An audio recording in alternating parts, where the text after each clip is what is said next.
Good morning.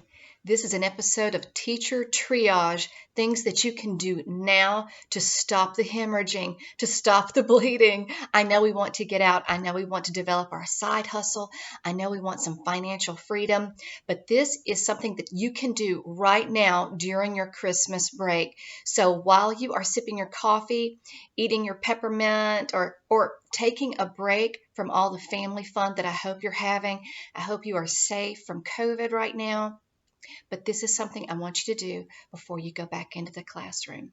If your classroom is out of control, and that's part of the reason why you want to leave. There are millions of reasons why you want to leave. Teacher pay, administration not feeling appreciated, the bureaucracy of it all. But if your classroom itself is something that is driving you away, here's something that you can do, something that you can control. You really can't control the children that are being placed into your classroom. You can't control the community and what's going on there that is sending you their children, but you can make some changes. For a few years, I worked as a consultant, a coach in an inner city middle school. And it's because my mentor, Dr. Daphne Berry, gave me the opportunity to come and help her in this endeavor that had been gifted to her. So we were only able to do this for a couple of years because the grant money ran out, but that was okay. We learned some valuable skills. You're going to get to meet Dr. Berry soon. One of the things that I learned while I was doing this coaching was that a lot of teachers could not deal with the classroom because these teachers, many of them new, had bought into some of the new methodologies that were being pushed onto them from their teacher education program, from the school district which had employed them, from the professional development that they had received. A lot of it was very student-centered, and a lot of it was failing miserably, and the students were out of control. And so one of the things that I was able to do to help stop the hemorrhaging in some of the classrooms was work with teachers who were ready to accept some help and to come in. I would sit and I would just watch the classroom in action for maybe even only a period where I could see everything that we could change. So very briefly, here are some things that can change. I want you to think about going back to old school teaching when you go back in January. You have at least another week before your students come back in.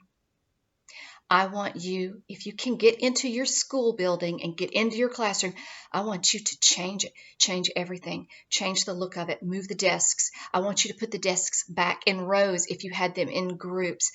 For example, in one classroom, a young social studies teacher teaching 7th grade, he had the desks in little pods and the kids were running wild. They were like 38 sixth graders running wild, and he could not get them to sit down. We came in overnight and we put his desks in rows and we backed them up to the back wall so that when they came in, they had to go down these aisles and sit down, and they couldn't run laps anymore, could they? They couldn't run laps. And I showed them some strategies on how to stand at the front of the room and contain them. What were some of the things that they wanted to do? They wanted to get up and sharpen their pencils all the time. So we spent 30 minutes at the end of every day sharpening pencils so that every student came in with a brand new pencil. It's kind of like what kindergarten teachers know how to do. I do these strategies in my high school placement at an alternative school where I have fewer students, it's true, but I have notebooks for everyone that's waiting for them on their desk. They come in and they copy. They like to copy. These are students who are who have been traumatized. These are students who have major discipline issues, and that's why they've been sent to me. They're adjudicated. They are wards of the court system. They have been